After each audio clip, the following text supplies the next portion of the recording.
Estamos começando mais um programa Luz para os Meus Passos. Que alegria ter você aqui conosco. Esse programa que de fato ilumina a nossa vida. Este programa ilumina os nossos passos. Eu, a cada programa, fico encantado com tudo que Deus faz no nosso coração.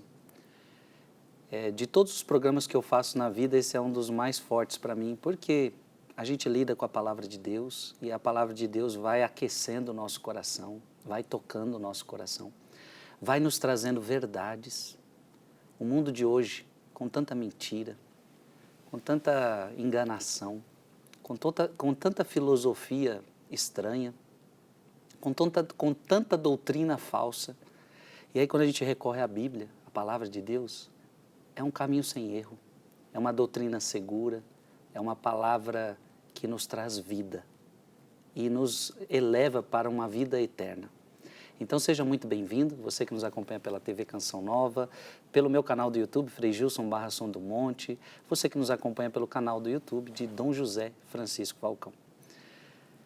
Estamos quase terminando uma introdução para adentrarmos em várias sessões, né? A primeira sessão, esse programa começou há pouco tempo. A primeira grande sessão que a gente vai estudar é sobre pecado original na Sagrada Escritura. Quantas coisas nós vamos aprender deste assunto? Então, imagina, vários programas sobre pecado original na Sagrada Escritura. Vai ser muito especial. Mas antes, eu tenho certeza que hoje nós terminamos a introdução. Na verdade, no programa passado já terminamos essa introdução, mas agora nós vamos trazer alguns quadros cronológicos, vai ser muito especial. Eu lembro que num dos programas eu pedi a Dom José, e Dom José preparou com muito carinho. Porque quando a gente pensa em Antigo Testamento, é uma confusão na nossa cabeça, quadro histórico, quem veio antes, quem veio depois. Algumas pessoas têm mais facilidade com história. Eu, por exemplo, tenho muita dificuldade com história, não de decorar data, de decorar quem veio antes, quem veio depois. Então eu creio que esse quadro que vai ser apresentado hoje, ou talvez vamos começar a apresentar hoje, ele vai ajudar muito a gente, tá? Então fique ligadinho, vai aparecer aí tudo na sua tela para que você possa acompanhar. Antes, seja bem-vindo, Dom José, que alegria tê-lo mais uma vez conosco. Que alegria estar aqui, Frei Gilson, é muito bom. Deus abençoe sua vida. Dom José, só para terminar, antes de a gente começar o quadro cronológico do Antigo Testamento, que o senhor preparou para nós, eu tinha uma pergunta que eu queria fazer para o senhor no programa passado e não deu tempo. Ficou muito claro que a interpretação da Escritura cabe ao juízo da igreja, ao julgamento da igreja. Mas eu vou até reler o parágrafo do Catecismo 119. É dever dos exegestas esforçar-se dentro das suas diretrizes por entender e expor com maior aprofundamento o sentido da Sagrada Escritura, a fim de que, por seu trabalho como que preparatório, amadureça o julgamento da igreja. Então é bonito a igreja contar com os teólogos, contar com os exegetas. Ela está dizendo que eles colaboram para o julgamento da igreja. Pois todas essas coisas que concernem a maneira de interpretar a Escritura estão sujeitas, em última instância, ao juízo da igreja.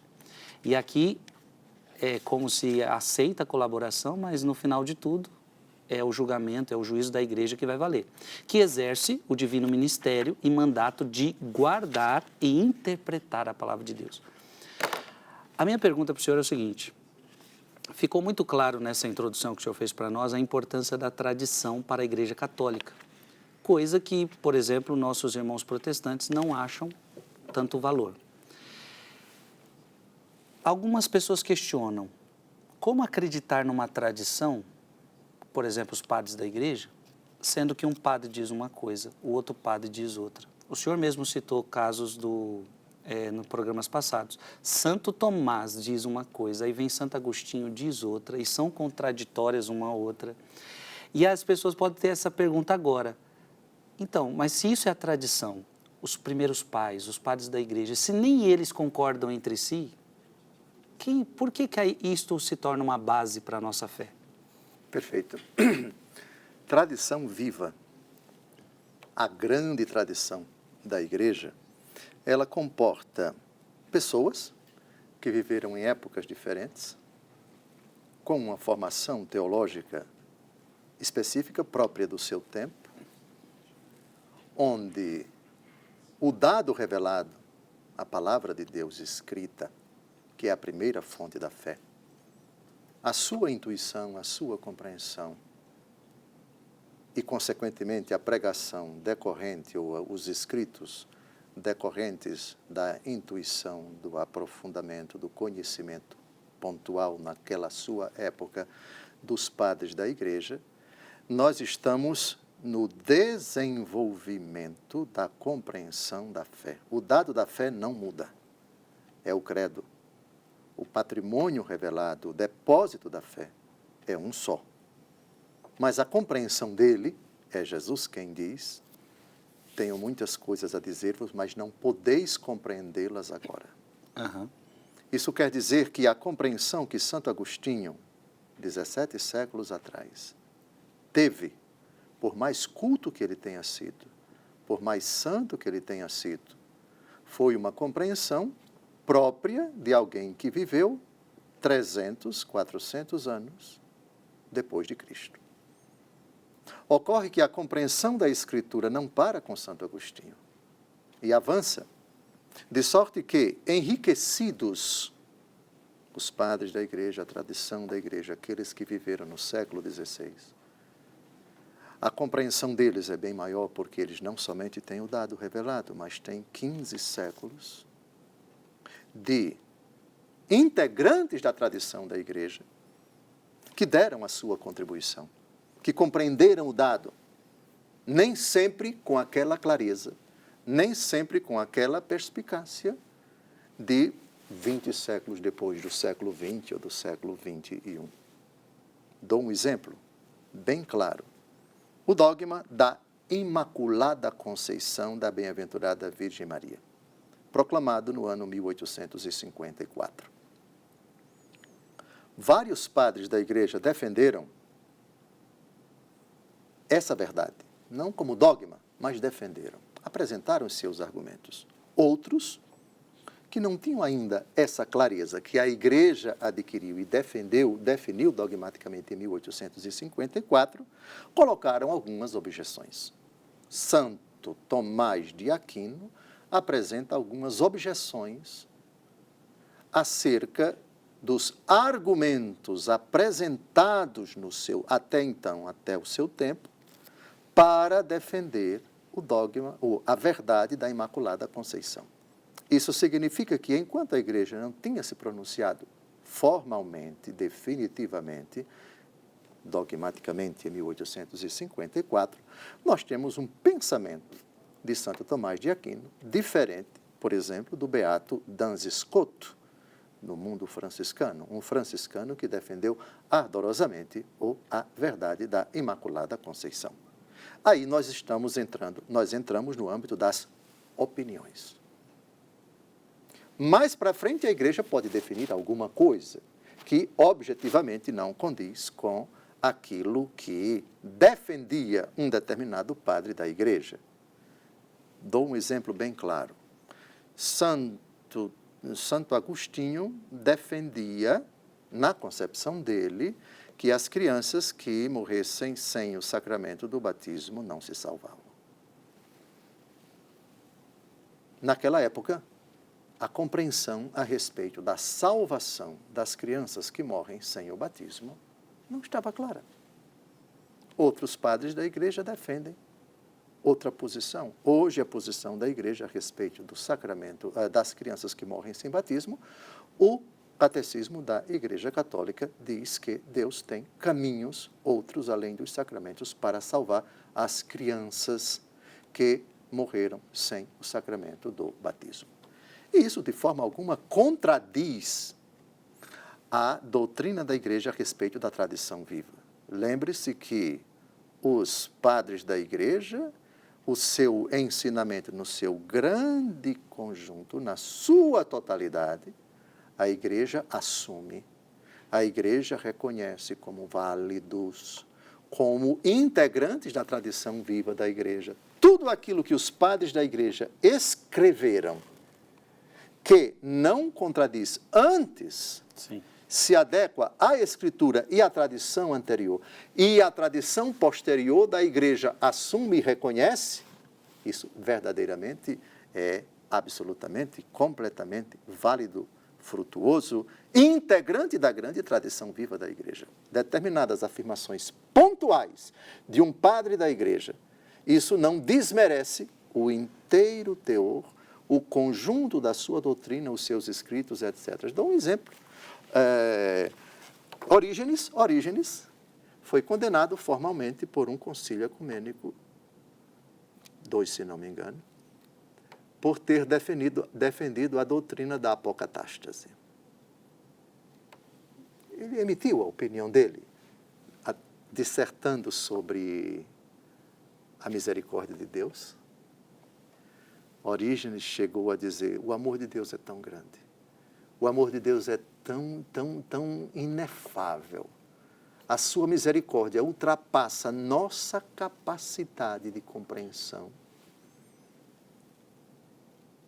que é possível que um dia as almas que estão no inferno venham a se arrepender. Foi condenado por isso. Bento XVI, meu Papa Bento, numa audiência geral na Praça de São Pedro, apesar da condenação de Orígenes quanto a esse ponto da doutrina, me parece que tem outra questão também aqui, Vossa Reverendíssima me pegou de surpresa, alguma coisa sobre a pré-existência das almas. Uhum. Parece que Orígenes enveredou por isso. Isso não é a doutrina da igreja. A alma ela é criada imediatamente por Deus no momento da concepção. Essa é a doutrina da igreja. Mas nem por isso a igreja deixou de elogiar Orígenes. Bento XVI, na Praça de São Pedro, digite aí no seu celular depois, catequese de Bento XVI sobre Orígenes. E vocês vão ver os grandes elogios de Papa Bento XVI a Orígenes, apesar de Orígenes ter defendido uma realidade que ali a igreja mais para frente veio a condenar. Isso não joga no lixo a imensa obra de Orígenes. Então, vejam, é preciso considerar isso. No que toca àquilo que a igreja não assumiu, há de se reputar isso como uma opinião pontual, numa época em que a consciência a respeito daquela doutrina, daquele ensinamento, não estava claro e determinado doutor da igreja, ou determinado bispo, determinado santo, determinado escritor eclesiástico, emitiu a sua opinião. Isso, de forma alguma, por causa dessa opinião pontual, que mais para frente se revelou não aceitável pela igreja, isso não joga no lixo absolutamente tudo o que ele escreveu, porque tudo o que ele escreveu que não contradisse a Escritura e a tradição anterior, antes está em comunhão com ela, se insere na tradição viva da igreja. E aquilo que a igreja posteriormente vai dizer a respeito do que ele ensinou, se isso está em comunhão com a tradição anterior e com a Escritura, é tradição viva da igreja. Ficou claro. O que ficou claro para mim, então, Dom José, é que a Igreja Católica, ela olha, então, a totalidade dessa tradição, né? Porque alguns podem pensar que a Igreja Católica crê na inerrância de Agostinho, na inerrância de Orígenes. Perfeito. Não é nisso que a Igreja crê, que ele Perfeito. nunca vai errar. Não, mas é a totalidade. Você junta todo o pacote e aí você, até mesmo os seus erros, contribuíram para a Igreja chegar às conclusões que chegou. Perfeito. E sobre isso, eu queria que vocês todos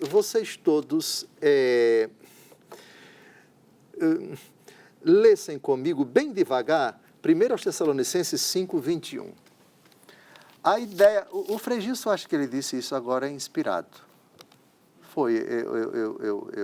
Eu assumo em gênero, número e grau aquilo que ele disse. Os padres da igreja, eles não são dotados da prerrogativa da inerrância. Só Deus, né? Só Deus. Isso quer dizer que a gente deve olhar para a tradição da igreja, tradição viva da igreja no seu conjunto, passado, presente e pontual quando você está tratando daquele padre da igreja, e o futuro também. Quando a igreja mais para frente, emitir uma decisão sobre um determinado assunto e essa decisão contradisser aquilo que aquele padre da igreja disse há tantos anos, qual é a nossa postura? A mãe igreja bateu o martelo. Portanto, respeitamos a opinião, passa a ser a opinião. Enquanto a igreja não se pronunciou, é a opinião. Se a igreja se pronunciou contra aquela opinião que agora é incompatível com o ensinamento atual da igreja. Mas não é que a opinião é errônea. Como é que pode ser uma opinião errônea 17 séculos atrás se a igreja não emitiu nenhum parecer? Então não é que é errônea. Naquela época a igreja não tinha se definido, não tinha batido o martelo. Então aquele assunto que não, aquela opinião que não contradisse a escritura e a tradição de até então, ele emitiu uma opinião. Pensemos o assunto, sei lá. São José morreu com qual idade? Vamos hipotizar aqui uma coisa. A igreja não se pronunciou aqui, agora, 2024. É lícito que eu emita uma opinião? Sim, porque desde que a opinião não contradiga a escritura e não contradiga a inteira tradição da igreja, eu emito a minha opinião. Então eu vou e emito a minha opinião, deixo gravada lá numa homilia ou numa palestra. Daqui a 200 anos, vamos imaginar que a igreja bata o martelo e diga que São José morreu com tal idade. Ah, então Dom José, que já partiu para a eternidade faz muito tempo, naquele dia, 300 anos atrás, disse que São José... Foi opinião errônea. Não foi opinião errônea. Como? Para você dizer que houve um erro, você tem que apontar o acerto. Porque uma coisa é errada em confronto com aquela que é certa. Mas na época em que eu emiti a opinião, não havia certo nem errado, porque a igreja não se pronunciou. Ficou claro, Frei Gilson? Sim. Vamos então, com relação aos padres da igreja. Fonte inesgotável, só perde para a escritura, de sabedoria, de ensinamento, fonte da nossa fé. Muito simples. 1 aos Tessalonicenses 5, versículo 21. Examinai tudo, abraçai o que é bom. Pronto. Pegue as obras de Agostinho, de São Gregório de Nissa, São Gregório Nazianzeno, São Basílio Magno, etc. Insira o que eles escreveram no contexto de sua época, numa dinâmica de desenvolvimento da tradição viva da igreja, que não para, que não cessa de amadurecer, discirna tudo. Pronto, esse padre da igreja, naquela época, disse tal coisa. Ou ele sozinho, ele tomado individualmente. Vejamos o que os outros disseram e vejamos o ensinamento atual da igreja, que bateu o martelo. Se ela bateu o martelo, lemos Agostinho, mas apresentamos também a posição da igreja hoje, ou apresentamos também as opiniões de outros padres da igreja. Isso, de forma alguma, desautoriza a grande tradição da igreja, porque a tradição da igreja não é só Agostinho, não é só São Gregório de Nissa, São Gregório de Nazianzo, não é só São Basílio, não é só Santo Ambrósio e assim por diante. É a inteira tradição viva da igreja, não há contradição nenhuma. Muito bom. Acho que isso, como tratamos muito de tradição, foi importante esse fechamento. Entender que é a tradição na sua totalidade. Dom José, ficou também uma pendência do programa passado? O julgamento dos demônios. O julgamento dos demônios. Veja, primeiro eu quero dizer uma coisa que o Frei Gilson vai ficar chocado. Quem vai julgar os demônios no dia do juízo é Vossa Reverendíssima. Nossa. Sabia? Não. Sabia, os que estiverem no céu, lógico, os que estiverem no céu, e rezo para que Vossa Reverendíssima e eu, e todos nós, no momento derradeiro, estejamos na graça de Deus. Mas não se assuste, porque Vossa Reverendíssima vai julgá-los. Vossa Reverendíssima vai dizer, aparte-se maldito, para o fogo eterno de onde você nunca deveria ter saído e onde você vai permanecer por toda a eternidade. Vossa Reverendíssima vai julgar os demônios. 1 Coríntios, capítulo 6. E não apenas ele, todos os eleitos, hein? Jesus vai julgar os demônios. Todos nós vamos julgar os demônios. Todos nós. Esse é o primeiro texto para deixar o Frei Gilson chocado. E é ele que vai ler. 1 Coríntios, capítulo 6. Valendo. Quando algum de vós tem litígio contra outro, como é que se atreve a pedir justiça perante os injustos em vez de recorrer aos irmãos santos? Não sabeis que os santos julgarão o mundo? E se o mundo há de ser julgado por vós, seríeis indignos de julgar os processos de mínima importância? Agora vem o que Frei Gilson talvez não sabia e está sentado, não está? Sim. Leia. Não sabeis que julgaremos os anjos? Quanto mais as pequenas questões desta vida. Pronto. Agora Vossa Reverendíssima sabe, se estiver do lado direito e rezo para isso, vai julgar os anjos. Vai julgar os anjos. Em que sentido? Nós recitamos no credo que nosso Senhor Jesus Cristo está sentado à direita do Pai, de onde há de vir a julgar os vivos e os mortos. Correto? Sabemos também que nosso Senhor vai emitir o julgamento sobre os eleitos e sobre os condenados. Vinde benditos para o reino do meu Pai, preparado para vós desde a criação do mundo, porque tive fome, tal. E apartai-vos de mim, malditos, para o fogo do inferno, preparado para o demônio e para os seus anjos. O juízo é dele. Mas em que sentido nós julgaremos o mundo? Veja, por favor, o versículo 2. Nós vamos julgar também os eleitos e os condenados. Como assim? Ratificando, isto é, dizendo amém ao julgamento de Jesus, à sentença de Jesus. Isto é, ele emite o julgamento e os eleitos, amém, Senhor.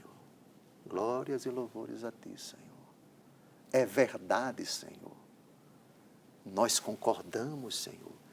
O Apocalipse diz, justos são os teus juízos, Senhor.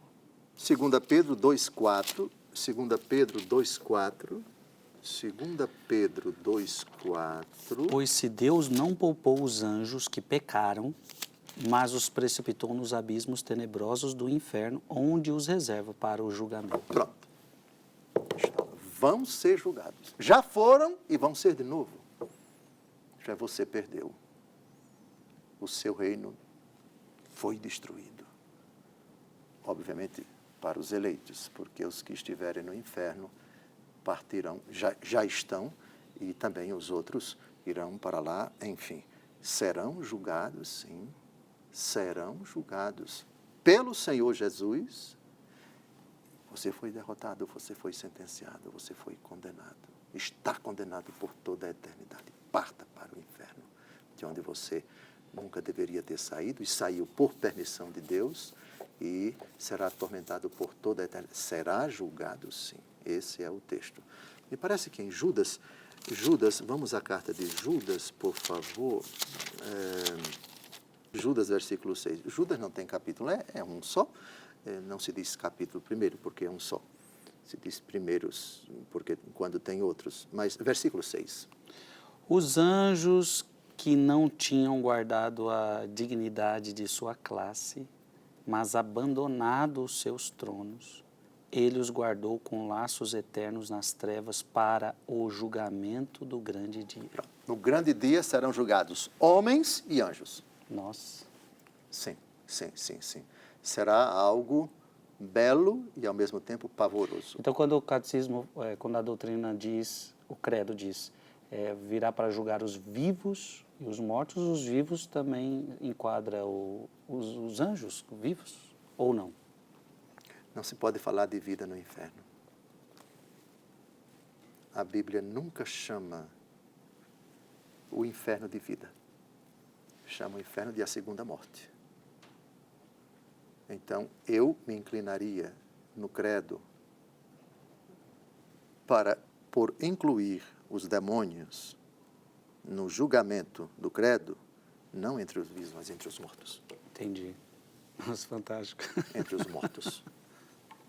Isto é, Jesus disse, eu sou o caminho, a verdade e a vida. Existe vida no inferno. Digo, existência sim, mas existência sem Deus. Vida eterna. O céu. Vida eterna é uma expressão que não se aplica propriamente ao inferno. Você pode falar vida no sentido lato de existência, mas vida vida eterna é a eternidade com Deus. O oposto é morte, é segunda morte. O Apocalipse usa essa nomenclatura que é bem apropriada para descrever o inferno. Então, eu me inclinaria, Frei Gilson, por incluir o demônio nesse artigo de onde há de vir a julgar os vivos e os mortos, os condenados, dentre eles os demônios, os mortos. Está terminando. Se o senhor disse que eu fui inspirado em uma determinada realidade, eu creio que Dom José aqui ele é muito inspirado, Deus o assiste aqui, derramando sobre ele o Espírito Santo, principalmente com essas perguntas que são feitas de supetão, né? Disparadas sem piedade. Ele não tem piedade de mim. E ele recebe uma inspiração do alto. Não é possível que não fosse diferente de poder nos ensinar com tanta clareza, porque logo ele tem que recorrer em segundos, o Espírito Santo tem que revelar o que a Bíblia diz, o que o Catecismo diz, o que toda a tradição viva da Igreja fala, e ele consegue sempre trazer para nós essas palavras de sabedoria. O programa está só começando, nós vamos dar um breve intervalo e nós já voltamos. E agora sim, voltamos com o quadro cronológico do Antigo Testamento.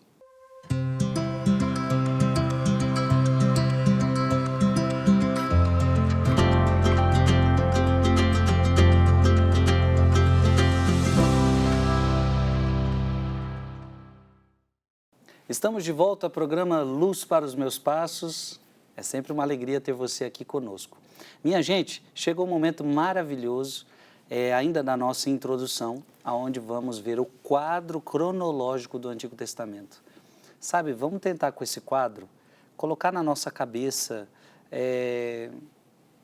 algumas datas, alguns personagens muito importantes. Então, isso às vezes não é tão fácil a gente colocar na nossa cabeça. Eu creio que esse quadro que Dom José preparou para nós vai nos trazer, então, um esclarecimento importantíssimo para a gente se localizar na história, né? A gente precisa se localizar na história e eu creio que esse quadro agora vai nos ajudar a isto. Então, vamos lá. Dom José, estamos ansiosos para entender esse quadro cronológico do Antigo Testamento. Quando o Frei Gilson pediu para eu preparar, lógico que eu fui às fontes, e fontes católicas. Eu peguei várias Bíblias, mas eu me ative, com o devido respeito às demais, até porque eu não podia pegar todas as Bíblias, né? Nem espaço tem lá na minha casa, a mesa, Vossa Reverendíssima conhece, tão pequenininha, como é que eu ia colocar? Mas eu coloquei 4, e as fontes estão aí. Eu fiz li atentamente o quadro cronológico do Antigo Testamento e do Novo Testamento da Bíblia de Jerusalém, da Bíblia, que é esta daqui, da Bíblia Palavra Viva, da Bíblia da CNBB, que está aqui em algum lugar, e a Bíblia Ave Maria. Então, aquilo que vai apresentar, que vai aparecer aí na tela do seu celular, do seu computador, do seu televisor, é um apanhado dessas 4 Bíblias. Depois, há uma certa contradição, até porque quanto mais antigo é o evento, menos precisão você tem para dizer que ele aconteceu naquela data. Por exemplo, Adão e Eva. Quem é que pode dizer aquele evento aconteceu há quantos mil anos? Uhum. Esta Bíblia tem um parecer, essa aqui tem outra, essa aqui tem outra, essa outra. E aí, quando há, digamos assim, alguma contradição, não contradição, vamos dizer, uma proposta de datação dessa, que é diferente da proposta de datação dessa, eu tive que escolher. Algumas eu preferi não colocar, até porque as próprias Bíblias não colocam. E depois, quando o tempo vai avançando, sobretudo a partir de Abraão, nós já podemos dizer com uma certa precisão, né, que aquela personagem nasceu no dia tal, ou no ano tal, ou pelo menos no século tal. Não dá para dizer quando ela morreu, porque não temos datas, não temos dados na própria Escritura e em documentos fora da Escritura, enfim. Datas, porém, eu tinha que colocar. E coloquei, vejam, essas datas, elas não gozam de unanimidade entre as 4 fontes que eu escolhi. Mas como são fontes católicas e eu tenho que apresentar alguma coisa, vejam, aqui nós temos, quanto mais distante é o fato, a pessoa nos séculos, nos milênios, etc., da história da salvação, da história da humanidade, é uma imprecisão, depois temos algo mais ou menos preciso, e depois as datas, digamos assim, entre as 4 Bíblias, elas vão se adequando, vão se tornando parecidas, até o ponto em que, a partir de um determinado momento da história, já se pode dizer com precisão, esse rei governou do ano tal até o ano tal. A partir de uma outra data, esse morreu no dia tal, mês tal, do ano tal. E esse evento aconteceu na Páscoa, ou no outono, ou na primavera daquele ano, e assim por diante. Bem, essas pontuações somente para a gente dizer que o quadro é o resultado de uma pesquisa que eu fiz em cima dos quadros cronológicos do Antigo e do Novo Testamento dessas 4 fontes. Sim. Está claro? Sim. Então, lá vamos. Primeiro, as origens.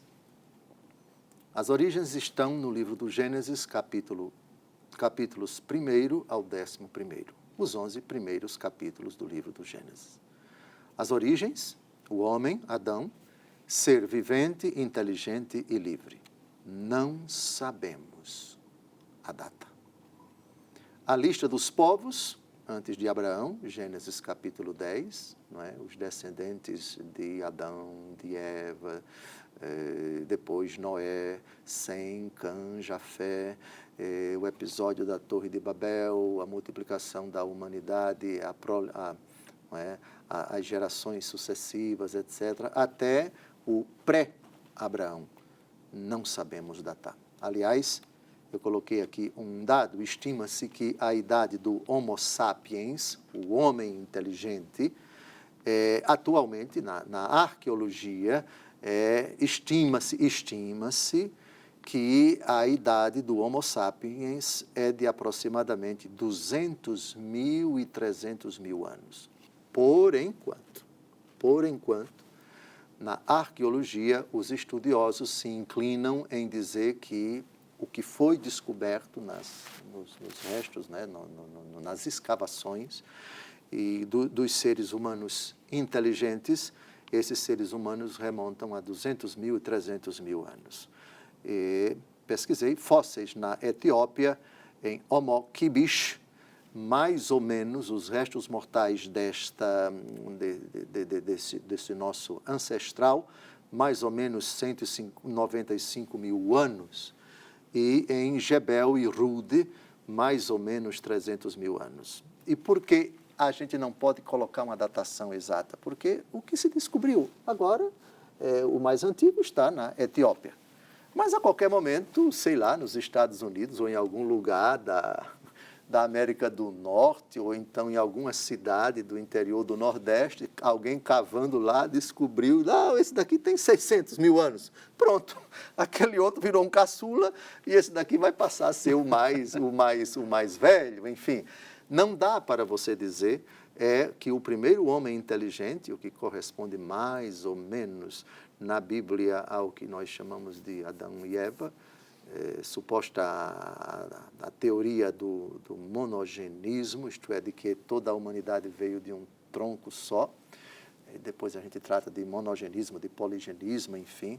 Não dá, absolutamente, Frei Gilson, não dá para você precisar uma data dos acontecimentos que vão de Adão até antes de Abraão. Não dá. E se você disser, faça-se a luz, e a luz foi feita, pronto, aí é que não dá mesmo.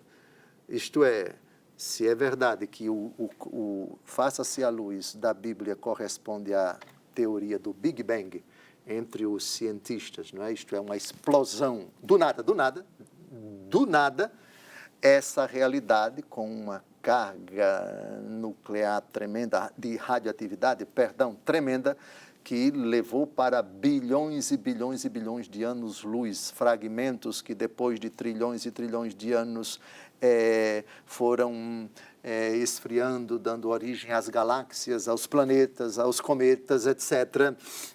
aos sistemas, não é, de planetas, etc. E depois, com muitos milhões de anos, um pedacinho desse fragmento esfriou e foi dando origem ao que futuramente vai ser o planeta Terra. E depois de bilhões de anos surgiram os primeiros... Não temos condições, não dá para você dizer. O ser humano não alcança isso, né? Por enquanto, com o atual estágio da ciência, Frei Gilson, não temos condições. Por isso, quem tenta, nós respeitamos, quem tenta colocar alguma datação antes de Abraão, dos eventos dos 10 primeiros capítulos do livro do Gênesis, respeitamos, mas a igreja nunca se pronunciou sobre isso e os quadros cronológicos não se pronunciam. Você pode até estimar 2 milhões de anos, 3 milhões de anos, quem sabe, até agora só temos um ser humano caçulinha de 200 mil anos, 300 mil anos, mas o que é isso em relação ao desenvolvimento da vida no planeta Terra? Está muito rudimentar a ciência, a astronomia e também a geologia e também a arqueologia e outras ciências. Aqui a gente não tem condições. Interessante. Agora, então, nós chegaríamos aos patriarcas, aqueles que a gente já consegue datar. Aí sim. Sim, perfeitamente. Então, segunda etapa, os patriarcas. Os patriarcas, eles estão ali nos livros, nos capítulos 12 a 50 do livro do Gênesis. Então, a chegada de Abraão em Canaã, capítulo 12, mais ou menos o ano 1850. Sim. Depois, veja, nós temos Abraão gerou Isaac, Isaac gerou Jacó. Jacó teve os seus 12 filhos. Aí temos o episódio de José. Sim. José é vendido, já falamos tanto isso que eu vou sintetizar rapidamente. E depois que José se dá a conhecer com o velho Jacó, já com o nome mudado para Israel, José manda buscar todo mundo. Vão buscar meu pai e tragam todos, eles vão morar aqui comigo. Isso aconteceu ali por volta do ano 1700. Eles chegam no Egito e lá residem, enfim. Agora uma pergunta aqui já, Dom José. Sim. Porque no Evangelho a gente vê Jesus citando muito esse acontecimento aqui. Por que é tão importante Abraão gerou Isaac, Isaac gerou Jacó e as 12 tribos? Porque o Novo Testamento, Jesus fala, sou o Deus de Abraão, de Isaac, de Jacó. Disse tudo, acabou de responder. A história do Antigo Testamento é muito cara para Jesus, porque o Novo Testamento é o cumprimento do Antigo. E Deus Todo-Poderoso, dentre todas as nações do mundo, escolheu Israel para ser a nação eleita. E a ela se revelou, a partir de Abraão. A frase que o Senhor Deus dirigiu a Abraão é paradigmática. Deixa a tua terra, tua casa, tua parentela e vai para onde eu te indicar. Eu te farei o pai de uma grande nação, abençoarei os que te abençoarem, amados serei os que te abençoarem. E a promessa da terra. E Cristo Jesus, todo o Antigo Testamento é preparação para o Novo. E Cristo Jesus é o cumprimento das profecias. Cristo Jesus é o ápice, Cristo Jesus é o coroamento, Cristo Jesus é o termo dessa epopeia que começa remotamente com Adão, com o faça-se a luz, no tempo. Porque na eternidade, Israel já estava no coração de Deus. E o evento principal da história da salvação, Cristo Jesus, também já estava no coração de Deus. Então, a importância se deve exatamente a isso. Por isso, na pregação de Jesus, é impossível você tirar Israel, tirar o Antigo Testamento, tirar a história da salvação antes da sua encarnação. Então, existiam vários povos antes de Abraão. Certo. E o chamado de Deus para Israel começa, então, com Abraão. Sim, positivamente. Claro que Sem, Cã e Jafé, Sem, os semitas, não é? Da linhagem de Noé, passando por Sem, os descendentes de Sem, exatamente vão redundar, Abraão vai ser da descendência de Sem. Sem, filho de Noé. Noé, por sua vez, tem os seus antepassados, etc., que vão remontar até os nossos pais, até chegar a Adão e assim por diante. Sim, sem dúvida alguma, sem dúvida alguma. Avancemos. Avancemos. Ficou claro aí a segunda etapa, os patriarcas? Sim, que é muito importante, né? E de 12 a 50 do livro do Gênesis, né? Bastante coisa aqui. Sim. Vamos lembrar aqui a data, antes de entrarmos em Moisés e Josué, a quantidade de anos. Bom, então os patriarcas no Egito, 1700, Certo, ok? certo. Mais ou menos. Alguns autores defendem uns aninhos para frente, uns aninhos para trás, etc. 1700. Quantos séculos? Quantos séculos o povo hebreu passou no Egito? A Escritura é clara. Exatos. 430 anos. 430 anos. Até que subiu um faraó que não conhecia José. Aí começou o sofrimento, a opressão sobre o povo, etc. E aí a ameaça para matar todos os filhos do sexo masculino dos hebreus. E aí vem uma hebreia, tem um filho e coloca-o num cesto untado com betume, e a criancinha vai para as águas, e a filha de Faraó está se banhando nas águas do Nilo e ouve a criança chorando. Deixa que a mãe de Moisés era empregada dela, e ela manda a empregada, é uma criança, e ela percebe logo que é filha de um hebreu, né? De uma hebreia. E ela entrega a mãe mesma, a mãe biológica, para amamentar a criança. E a criança cresce no ambiente da corte. E o nome Moshe, Moisés, aquele que foi tirado das águas, né? Então, ele cresce como Foi adotado pela filha de Faraó e cresce como um nobre, não é? E aí, depois, Moisés vê o povo sofrendo e tal, e mata um soldado, um guarda, um oficial dos egípcios. E aí o faraó passa a persegui-lo, temos todo esse episódio, ele foge para as colinas de Madian. Lá ele conhece Jetro, que é o pai da sua futura esposa, Séfora. E todo esse episódio, Deus aparece a Moisés na sarça ardente, determina que ele volte e vá fale com o faraó, e assim por diante. Muito bem.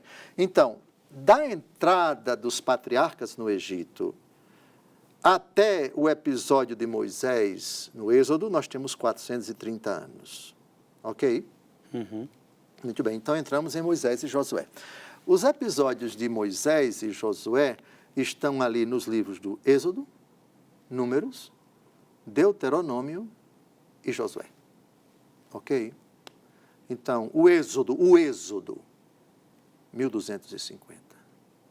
Depois de 3 meses que eles saem, eles chegam aos pés da colina do Sinai, da montanha do Sinai, na península do Sinai, atual Egito, e aí o Senhor lhes concede a tábua da lei. Então temos aqui a celebração da aliança, grande celebração da aliança, que é um marco para a fé judaica e também para nós cristãos, não é? Então temos a Páscoa que acontece no dia da saída do povo em direção à terra prometida. A Páscoa é celebrada no Egito. Logo depois, a partida. Depois o episódio, o faraó com suas tropas, eles vão atrás dos hebreus, o episódio da passagem do Mar Vermelho a pé enxuto. Sim. Depois as águas se fecham, o faraó e seus soldados morrem, etc. E aí começa a saga desse povo em direção à terra prometida. Então temos aqui de 1250, coloque 40 anos no deserto, 1210, né? 1210, mais ou menos, quando, depois da morte de Moisés no Monte Nebo, atual Jordânia, vá à Jordânia. Eu já lhe disse que vá à Jordânia. Celebra a missa. Outro lugar que tem que ir. Tem que ir, porque Moisés está enterrado lá. E foi de lá que o povo entrou na terra prometida. Vá à Jordânia. Mas se Moisés está enterrado lá, É Monte Nebo. porque o Deuteronômio 34 diz que ninguém encontrou o corpo dele. Sim, ninguém encontrou o metro quadrado, por favor, mas ele morreu no Monte Nebo. Está enterrado lá, ninguém sabe onde está aqui o metro quadrado, mas está lá. Lá tem um monumento, uma cruz com uma serpente de bronze e uma igreja católica apostólica romana muito bonita, não é? Onde é um santuário, num lugar bem alto, lá no Monte Nebo, de onde você vê Jerusalém ao fundo, vê Jericó mais para cá, etc., na Jordânia. Mas o lugar exato você não sabe, ninguém sabe. Mas foi no Monte Nebo, sim, no Monte Nebo. Então, aí temos a entrada de Josué na Terra Prometida. Eles entram a pé enxuto, o Jordão se abre, os soldados vão à frente com a Arca da Aliança e o povo atravessa. Aí vem o cerco de Jericó, durante 6 dias e tal, no 7º dia, o toque das trombetas, etc. As muralhas caem. E aí temos a batalha e o Senhor Deus entrega a cidade de Jericó, que é a primeira a ser conquistada. Me parece não, 31 batalhas vão acontecendo, Josué vai vencendo todos os 31 reis da Terra Prometida, dominando mesmo, guerra mesmo, até chegar ao que hoje nós chamamos mais ou menos ali, Haifa, um pouquinho mais para frente, o Monte Carmelo, que é o extremo norte, né? Galileia. E a terra é conquistada com Josué. E entre 1220 e 1200 nós temos Josué invadindo a Palestina. Então, a terra que corre, onde jorram leite e mel, foi uma terra que o Senhor deu. Está aqui, agora trata de conquistar com batalhas. Palestina é Belém, onde Jesus nasceu, essa realidade? A configuração geográfica da Terra Santa, a Terra Prometida, conquistada por Josué, é bem diferente da configuração política hoje, porque você tem a autoridade palestina aqui, você tem faixa de Gaza acolá, você tem Israel, você tem as colinas de Golã, etc. Ao longo da história, desde Josué até hoje, os confins, os limites da Terra Santa, eles mudaram muito. Com Davi, nós tivemos uma Terra Santa que incluía o que hoje é Jordânia e Síria. E uma partezinha do Líbano lá em cima. Aqui está a Terra Santa, os limites da Terra Santa no tempo de Josué. Não sei dizer, Sim. Aqui entra em geografia, precisaria ver um bom manual de história do povo judeu para dizer os limites exatos da Terra Santa e a distribuição das tribos no tempo de Josué. Não sei, Frei Gilson, não sei. Sim. Bem, então, aqui veja, entre Moisés e Josué, ficou claro, Frei Gilson? Ficou. Uhum. Bem, vamos então agora, estamos a 4 minutos, menos de 5 minutos do final, vamos a uma outra etapa muito importante. A terra foi conquistada. Então agora é preciso governá-la, já que as tribos todas, cada uma tem o seu pedacinho de terra, com exceção da tribo de Levi. A tribo de Levi não ficou com terra, porque é a tribo sacerdotal. Os sacerdotes vão ficar dedicados exclusivamente ao templo. E as outras tribos, para a manutenção dos sacerdotes e dos seus familiares, vão dar as primícias da terra e também dos seus animais. E mais para frente é que vai entrar a questão do dízimo, que, para a manutenção do culto e dos sacerdotes, não é? Que nesse tempo ainda não tinha o templo de Jerusalém. Templo provisório na cidade de Silo, depois naquela outra cidade, enfim. O templo mesmo só vai ser construído com Salomão. Salomão, veja aí, no ano 970, nem vamos mostrar agora. Salomão, no ano 970 até 931. Antes era tudo provisório, era uma tenda. Né? Então, nós precisamos governar esse povo. E cada tribo tem sua terra, tem seus chefes tribais. Nós precisamos escolher pessoas para, digamos assim, governar essa confederação de tribos. Aí surgem os juízes. Os juízes, exatamente. Os juízes vão do ano 1200, mais ou menos 1200 a 1025. E são 12 juízes, vamos a eles: Otoniel, Aode, Samgar, Débora e Baraque, Gedeão e Abimeleque, Tola, Jair, Jefté, Abezã, Elon, Abdon e talvez o mais famoso, depois de Gedeão, ou com Gedeão, Sansão. Aqui, eu vi uma mulher aqui, Débora. Tem várias. Tem Débora e tem... sim, Débora. Tola aqui é homem, ou é mulher? Boa pergunta. Vamos olhar agora, livro dos Juízes, capítulo 10, versículos de 1 a 2, é homem. Então, nós temos Débora, mulher. Ok. Sim. Então, veja, esses eventos dos Juízes até Salomão, estamos aqui por enquanto nos Juízes, nós encontramos, esse período vai de 1200 a 931.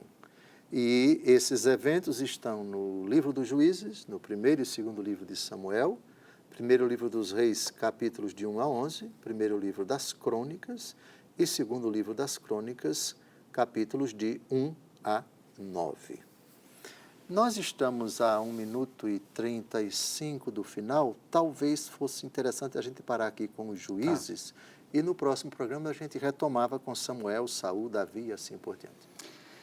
Gente, que programa maravilhoso.